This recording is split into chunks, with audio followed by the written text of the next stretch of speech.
to the road to growth, success of an entrepreneur. We've raised the bar. Learn firsthand from successful business owners and create your own path to success. I'm going to show you how great I am. It's time to hit the road to growth with team lead of the Enriquez Group, Realtor Vinny.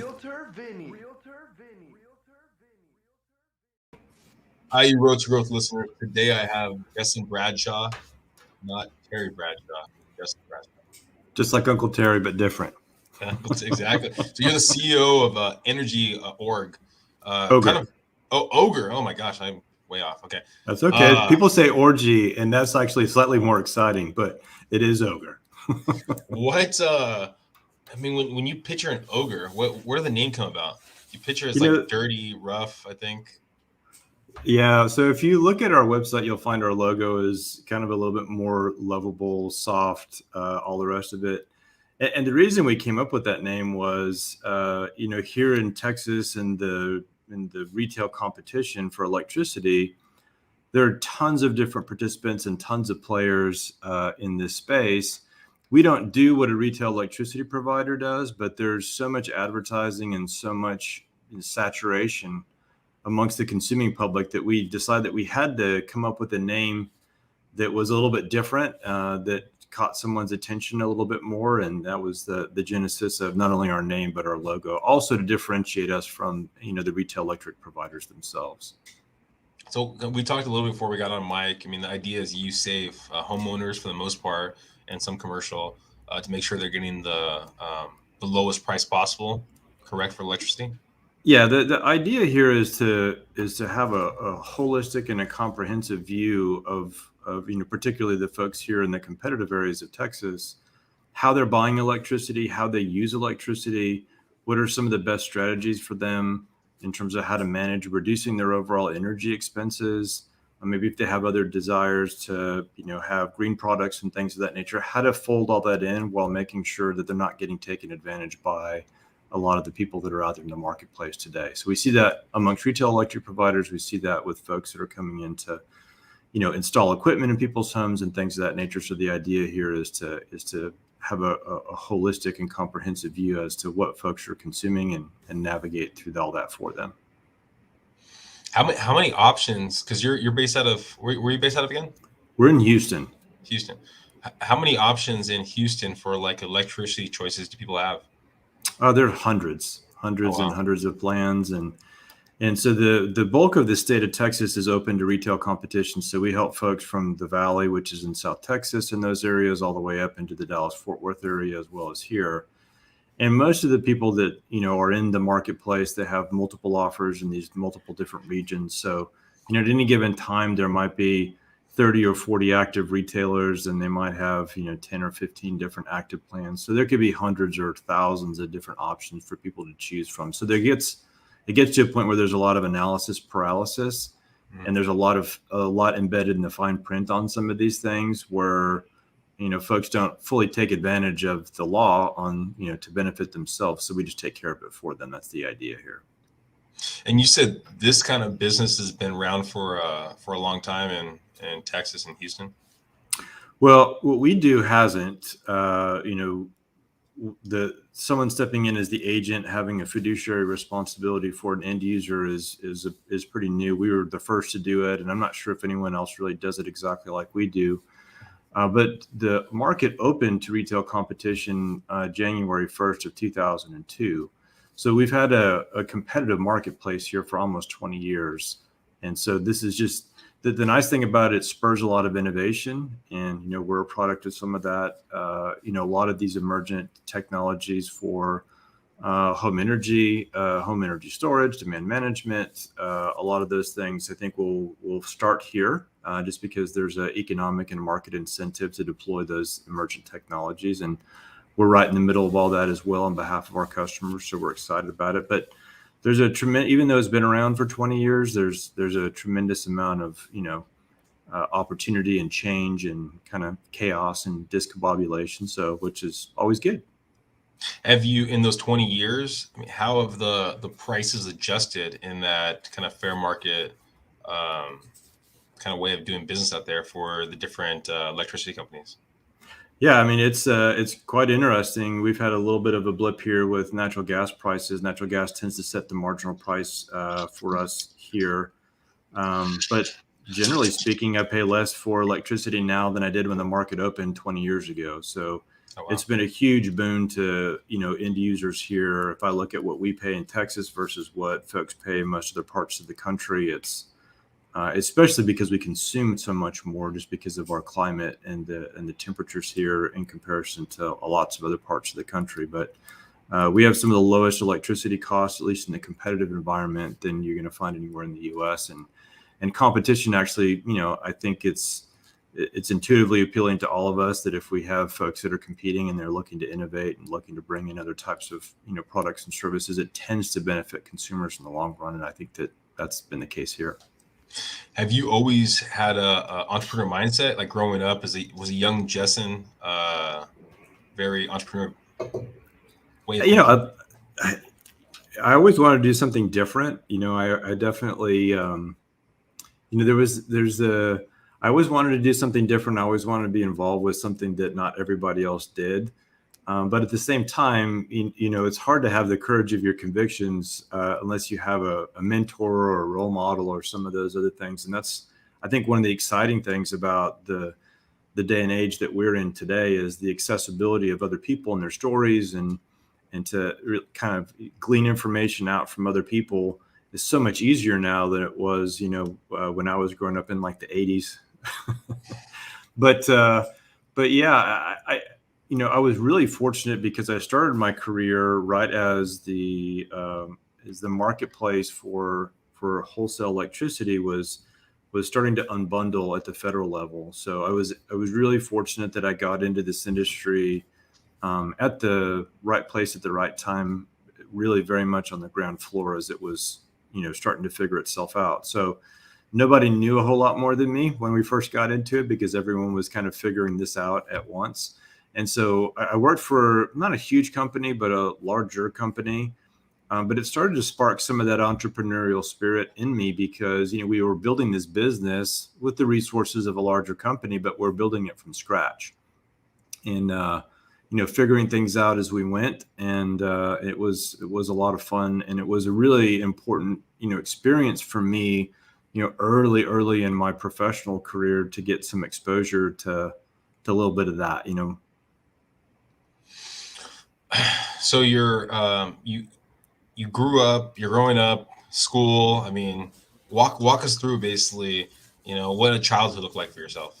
Yeah, so my parents were divorced when I was 4, and I had a very interesting kind of upbringing that I lived primarily with my mother, and we lived in El Paso, Texas. And my father was in Calgary, Alberta, Canada. So I would kind of ping pong back and forth between El Paso on the border, and then we'd go to Calgary. A totally different culture, totally different climate, both awesome in their own ways. But it was a very interesting kind of way to grow up. Went to high school in El Paso. It was a great experience. Again, went to a very small parochial school.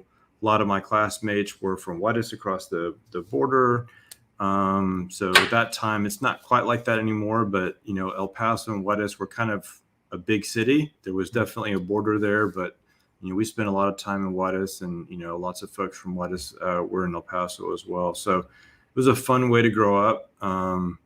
It was really safe. It was a great environment, and went off to school to University of Dallas. I thought I was going to go become a physician. That was the direction I thought my life was going to take me earlier in my life, but circumstances conspired against such a thing. So I found myself in energy. But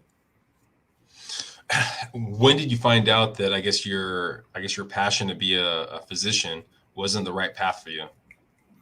Well, I had a lot of physicians in my family. On my mother's side, there's a number of folks, and my mom was working in a hospital there in El Paso, and I spent tons of time, at the hospital, volunteering in different departments, and I couldn't get enough. I wanted to soak it all up, and I met quite a few physicians even back then that I think they had gone through medical school and amassed a pretty significant amount of debt. And you could kind of tell that for some of them that they didn't really love their life. To me, we were pretty, I would say poor. We were pretty single mom, kind of minimum wage stuff. We were more fortunate than others and a whole lot less. To me, it seemed like the pinnacle of the doctors that I knew. Those guys were always set and drove nice cars and had nice houses and things like that. And that was something that I really wanted to be able to do for myself. And just talking with some of these guys, particularly some of the younger guys and girls that were there, some of them I think they kind of got boxed into that. They kind of got stuck because they had a bunch of student debt, or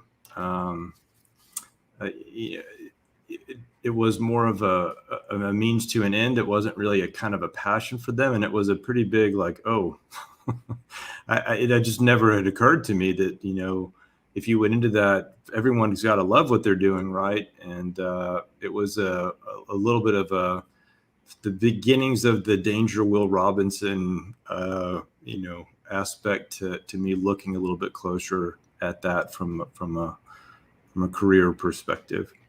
So kind of foreshadowing to where you would be in the next 5, 10, 15 years from now, and kind of saw that maybe that was in the path that you wanted to go.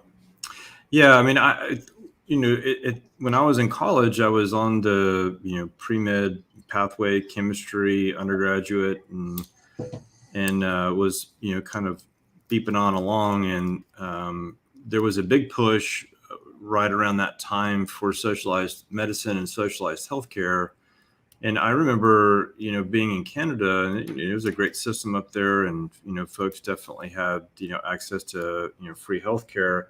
But a number of those physicians left, their practice in Alberta, and they immigrated to the United States so they could, make more money. It was not kind of the same for them. So it kind of scared me a little bit as to whether I wanted to, go full steam ahead into that, kind of having a little bit of a glimpse of some of the downsides on the professional side, or at least that was my impression. That may or may not have been reality, but it's definitely something that stuck with me at the time. So it got me scrambling to figure out what else I could do with a degree, because I knew if I graduated with an undergraduate degree in chemistry, there's almost nothing that I could do professionally with an undergraduate degree in chemistry. So I got a degree in economics, as a predicate to figuring out what I wanted to do with the rest of my life. And from there, okay, economics. Do you go to the corporate world, or what's next after that? I did. I got, I started interviewing as I was a senior and trying to figure out what I wanted to do. I was thinking about maybe going to graduate school. As I got, talking to different folks, I ended up running across this company that some folks that I had known in the industry had pointed me to, that was, starting, they're in the energy business. It was this little small company called Natural Gas Clearinghouse. And I thought I would take a job there for a couple of years or a year and figure out what I wanted to do education-wise, and move on down the road. So I interviewed and I was offered a position. I thought I was going to come down to Houston to like schedule natural gas or do something, seemingly more mundane than I had my heart set on for the rest of my life. And I was really fortunate that when I got down here, they said, hey, the Federal Energy Regulatory Commission has put some new rulemaking. They're going to change the status quo in the electricity markets, and we're putting together an electricity marketing company. And we want you to figure it out, and we want you to be part of this. And, at that time, and it's easier to hire in young people to do that kind of work because, electricity is a 24-hour-a-day operation. And so, we had real-time operations. So someone's on a desk 24 hours a day. A lot of folks that are older with families don't like to do that kind of work. So it's perfect for, stealing somebody out of school and getting them to do that work. So I did that. I got in there. And we were fortunate back then, as it was first starting, is, I imagine that a lot of industries are this way, but as time goes on, and these industries get more mature, you get a lot of specialization of skill sets, right? And in the early days of some of these things, you do a little bit of everything. So you get a very, very broad exposure to not only how, actually how the transmission system works, how the distribution system works, how, power generation works, how fuel supply goes in, how you schedule power, how you buy and sell power. So, I wasn't pigeonholed into one little small sub-discipline there. It was still early enough that we did a little bit of everything. And so it was super fortunate to be absolutely in the right place at the right time to get a pretty good overview and be on the true ground floor of this thing opening up. And then from there, how long did you stay in the corporate world for? I was there for 8 years, and I started on real time, and then I moved to day ahead trading. So I traded, commodity electricity in the Southeast markets, Texas, and some of the others. And then I became the desk head, so I oversaw all the trading for the southern part in power for this company. And then we started acquiring other companies. We started acquiring companies that owned power plants or had the ability to, they call them development companies, that would be able to, construct and install new power plants. We bought a utility and some others, and what they asked me to do is to take the role there to be the commercial custodian, to oversee and run our power generation business, or a portion of our power generation business, because I had that commercial execution background. So I did that for a number of years.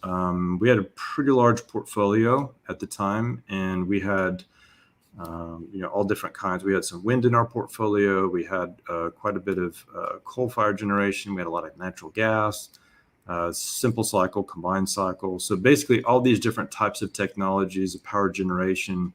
It allowed me to get a very in-depth knowledge of the power generation business over time.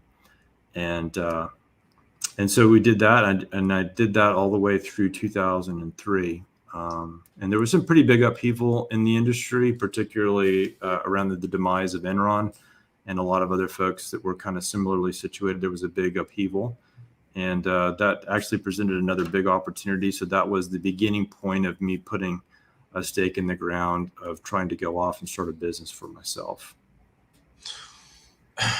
The idea of starting your own business and kind of building something, I guess, bigger than you, how long before you actually did it did that idea come about?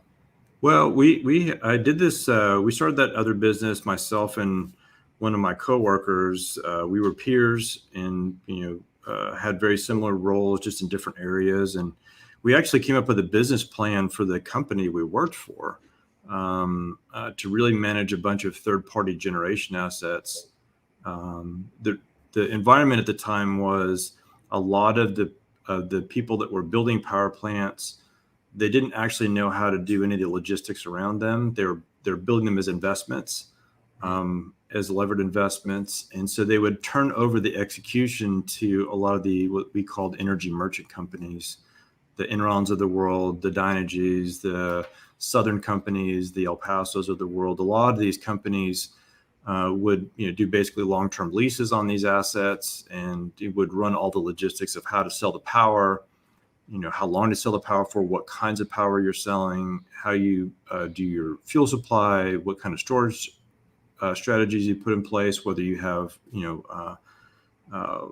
firm transmission or firm transport to get your gas to those facilities and back and forth. So there's a whole trading business and strategy that used to exist around that. And when the energy merchant space got spun out, really on its ear, you had all these guys that own these power plants, or these sponsors that had been used to outsourcing the execution to third parties. And we really wanted to figure out if there was a way to do that, because that's what we were doing for our own assets. Why couldn't we do that for third parties for size? It was a short-term opportunity that existed. So we developed a business plan primarily to help, as a strategy for the existing company we worked for, to form a subsidiary company, highly focused on that. And as time went on, and we had some new leadership at the company that I worked for, and they believed that we could do that as the company without having to form a subsidiary company. It was which we couldn't have done because we had some restructured debt and some negative covenants in our debt that would prevent us from doing that. So the more we looked at the business opportunity and the strategy, the more we liked it. And we finally said, hey, we like this so much, we're just going to bail out and go do this for ourselves. And that was kind of the genesis of us doing that. So was this the first time you were basically going to be commission based? Because you were in the corporate world, you were getting a steady paycheck. So was this going to be the first time? Yeah, it was. It was definitely the first time you got to sing for your supper kind of situation. So I remember after we had left, like the next day, my partner was like, hey, yeah, well, let's take like a week off. I was like, hell no.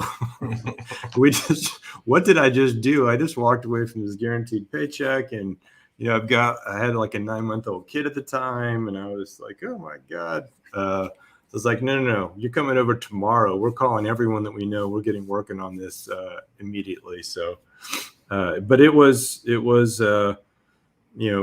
perhaps starting and walking off that ledge. It was, probably more naive than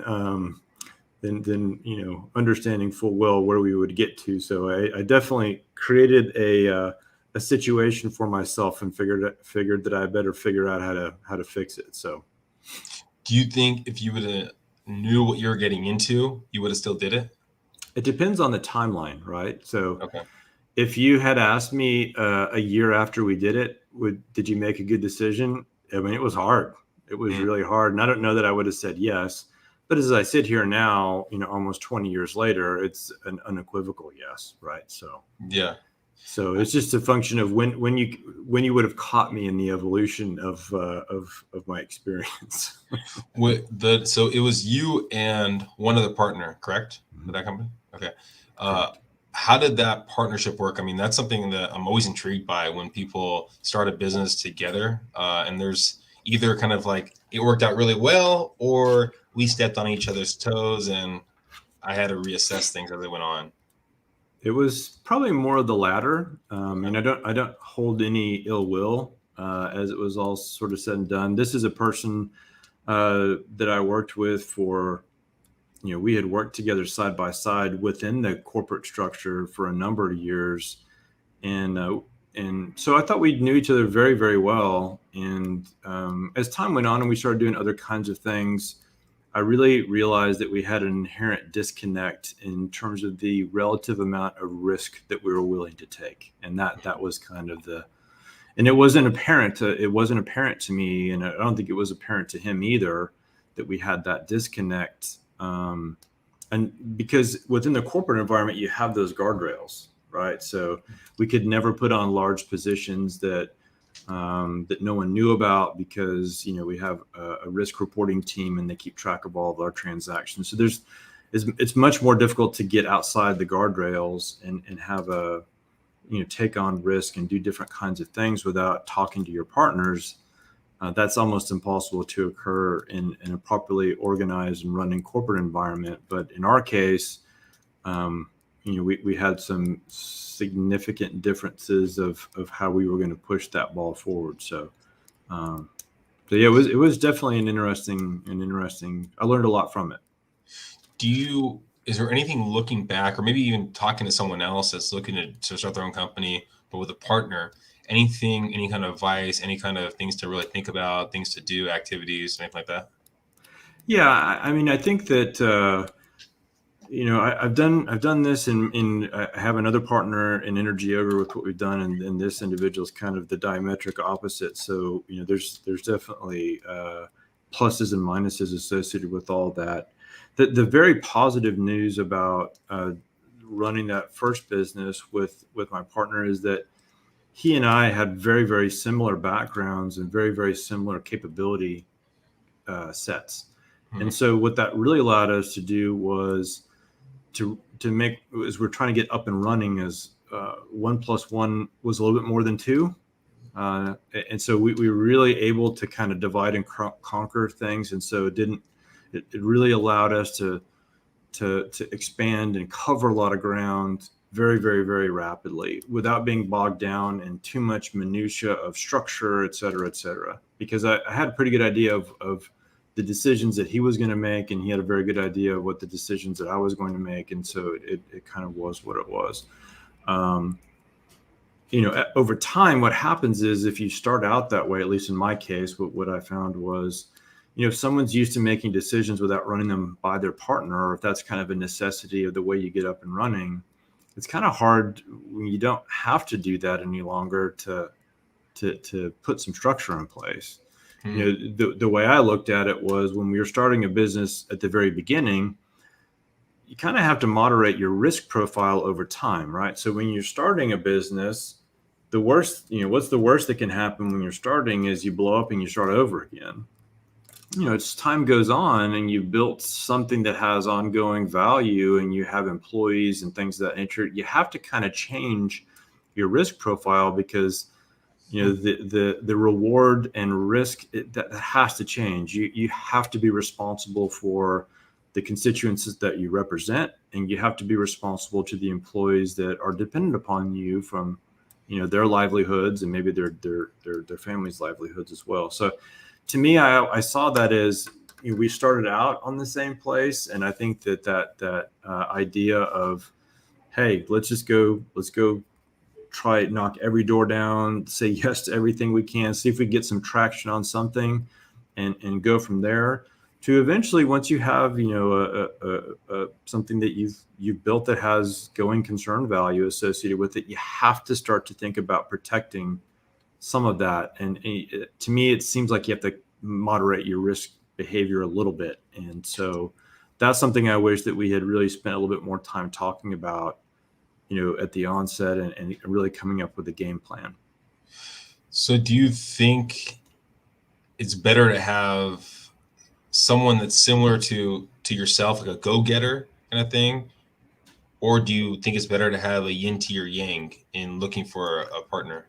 Well, I mean, I have a yang who's my partner here today at Energy Ogre, and, a gentleman that's as, honest and as salt of the earth as you're ever going to find, and everyone kind of loves him, but he's not an energy person. He actually came out of pro baseball. Was assistant GM for a Major League Baseball team. So very good at understanding teams and people and interactions, but doesn't have an energy background. Now I've kind of given him a bastardized version of knowledge base and energy since we've been doing this since 2013. But it's just not the same as if you didn't grow up in it and you don't really live it and breathe it on a day-to-day basis. It's just hard to get to the same place. So we have different strengths and they don't really overlap. And so that really means that we get 1 + 1 = 2 in slightly different ways, or 2+ in slightly different ways. It's the spaces here when it comes down to, quintessential and traditional CEO types of responsibilities of being a boat captain, making sure that all of the staff's oars are in the water, moving at the same time, setting a strategic direction, understanding where we want to be in 3 to 5 years' time. Those are things that are going to fall on me specifically because I have the industry background where, as it comes to dealing with other types of issues, making sure that we're doing the right thing for our employees and the other constituents we deal with, and developing the broader relationships, interpersonal with the communities that we serve. That's right up this person's alley. So I think you can make it all work. I don't know that one is better than the other. I have a little bit of scar tissue on doing it one way. So I've yet to develop any on the other. But what I will say is that, having someone else that's got a similar skill set as to what you have just really allows you to really hit the ground running. It allows you to cover a lot more ground. And that's probably a pretty important thing to do, unless you have just an amazingly better mousetrap than the next individual. A lot of, the way I think about this is, you can be the smartest person in the room. You can have the best idea possible, but it doesn't mean you're going to be successful. There's still these externalities. There's these third parties or things that are outside your control that are going to ultimately determine your overall level of success or failure. Now you can plan for buying yourself enough time, right, and having enough bites at the apple of having a third party good bounce that works in your favor to give you the traction that you need. But you're still always going to be dependent upon some of that stuff. And so having, multiple people, whether it's you and a partner or you and maybe some folks that are working for you that are, pretty close from a skill set perspective, what you have, having the ability to cover a lot of ground early on and really shaking a lot of trees and having a lot of want to, I think is a pretty important formula to at least getting the initial stages of some of these businesses off the ground. If we were talking, let's say 5 years from now, where do you see yourself and where do you see your company going?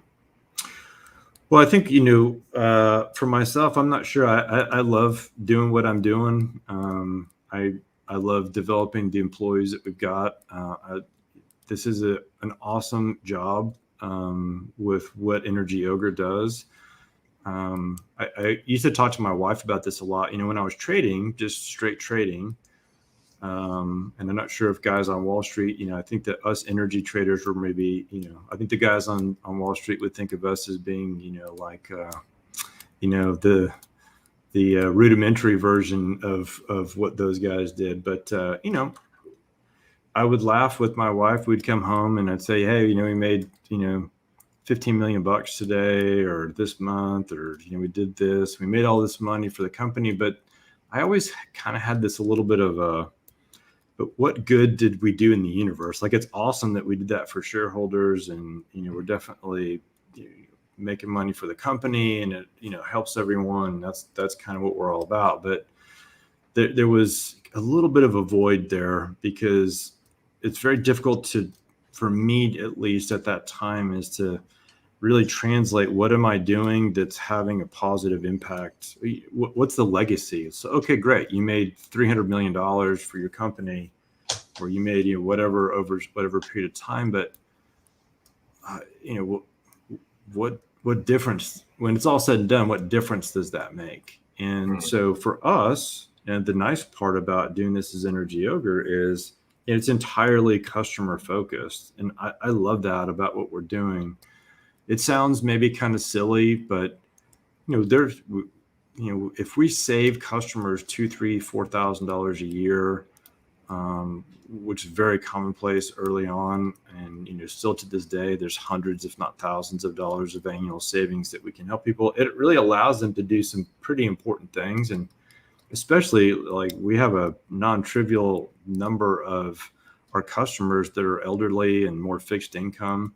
And so their ability to, be able to pull those dollars out of energy costs and put them into some of the other things that they want. It's super rewarding.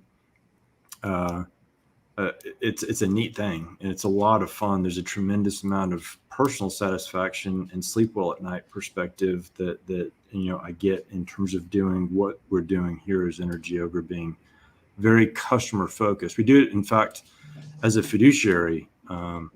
So we try to take that as seriously as we can. Do you have plans of expanding outside of Texas? We do. So, it's interesting. There's some, although we don't get the largest fraction of the revenue and margin, so this is not a huge margin business for us. But what it does is, being a true third party, an objective third party in these transactions, gives us a really unique situation where we can provide objective advice and maybe objectively execute goals on behalf of customers. And it doesn't have to be exclusively around their electricity plans in these competitive markets. There's no doubt that we're in the midst of another revolution. That's one of the things I love about electricity, is that it never gets to its endpoint. Like, there's more opportunity and there's more change that's occurring today than there was, you could argue, back in 1995 and 1994. So with the emergence of all these new green technologies, with folks looking at solar for their homes, with people looking at demand response and demand management, there's still a tremendous knowledge gap there on the part of the end user. understandable. It's not, it's not because people aren't capable of learning this stuff. Is one, it's hard to understand where you can actually access information that's not biased. Two is it's very complicated and it changes frequently. So it's a commitment to stay on top of what's changing and what's the state of the art. And so there's opportunities for us to expand what we're doing to provide some of the same kinds of expertise in overall energy consumption and how those homes are running and balancing and being efficient with all these new emergent technologies. And so that's something that we're going to interface to our existing customer base here in Texas in the competitive markets. And I absolutely expect that to be something that we take out to other customers in other areas that may not actually have retail competition, but the value is still the same. Do you think the way people view electricity changes from community to community? Like, I mean, for example, you grew up partially in Texas and then partially up in Ontario. Was there a difference of how the perception of electricity was perceived in both those communities, or do you even remember? Yeah, no, I think it's changing, and I think the answer to that is yes. I mean, I can see that even here within, in the state of Texas. There's definitely some differences between people's predilections in the southern part of the state from the northern part of the state. We can see this in some of the urban areas versus some of the more rural areas. And there are folks that try to make a margin and take advantage of doing that we want to make sure that we give good information to folks. A good example of that is, people installing rooftop solar here. And so, if I were counseling someone that might be in California, and, in California, if you're behind Southern California Edison or PG&E or San Diego Gas and Electric, the electricity rates that you're paying, they're very high in comparison to Texas rates, maybe 2 to 3 times more. And so it's a no-brainer to put more resiliency outside the fact that now by statute and some of the rulemaking that's in place in California has mandatory solar installations. But here it's not quite that way. And so it's definitely positive from a resiliency perspective and from an independence perspective to a certain extent. But oftentimes the folks that are selling those things may be overblowing their benefits or kind of selling folks something that's not quite what's in their best interest. So we see that a lot. And, there's a huge difference in, people and their focus on, environmental consciousness. And there are definitely companies that are out there that try to take advantage of that to make a margin off of them. So we see that. And I think that there's definitely people in different parts of the country that have, massive differences in their opinions about some of these things and their impressions about some of these things, because they might have read, an opinion piece in Washington Post or in, some other publication that gives them an impression about something that's maybe scratches the surface of what the issues are, but is not really comprehensive and really getting to the heart of the matter, because, a lot of folks don't really have the subject matter expertise to really get into the weeds on some of these things. Well, I appreciate you, Jesson, for being here. If someone's listening right now and is looking to see, they're in the Houston area and they have questions about what they're paying, what's the best platform for them to find more information about you guys? Yeah, we're the easiest way to catch up with us is on our website. It's energyogre.com. We try to make as many resources available to folks, free resources. If you're here and you don't know if you're, a spot check, are you competitive? Are you not competitive? Are you paying too much? Are you doing great? We have free tools that are available on the website that give you a chance to spot check what you're paying versus what you should be paying to make sure that you're in the competitive realm. We try to run things on our blog as much as possible to give folks, a little bit more in-depth information on certain things. And I love being able to sit down and speak with folks like yourself and, education and really trying to disseminate information is one of the big things that we really try to pride ourselves on here. So That, there are a number of other resources that we try to make available to folks to learn a little bit more about their situation as they're navigating for themselves. I think there's so much information out there, and anyone listening right now, there's a lot of stuff in this interview that I didn't know, and picking it up through this conversation is something I think valuable for me. And I know people out there, if you feel like you're getting taken advantage of on your electricity, on your mortgage, there's so many different platforms out there and people like Jesson that can help you out. That if you're not taking advantage of it and doing all the research on your own, you're probably leaving a lot of time on the table to allow you to start your own business, allow you to have that great idea or hang out with your family. So I appreciate you being here. Yeah. Anytime. Really enjoyed it. Well, have a great one, guys. Please subscribe, please share, and go to the website. Bye, guys.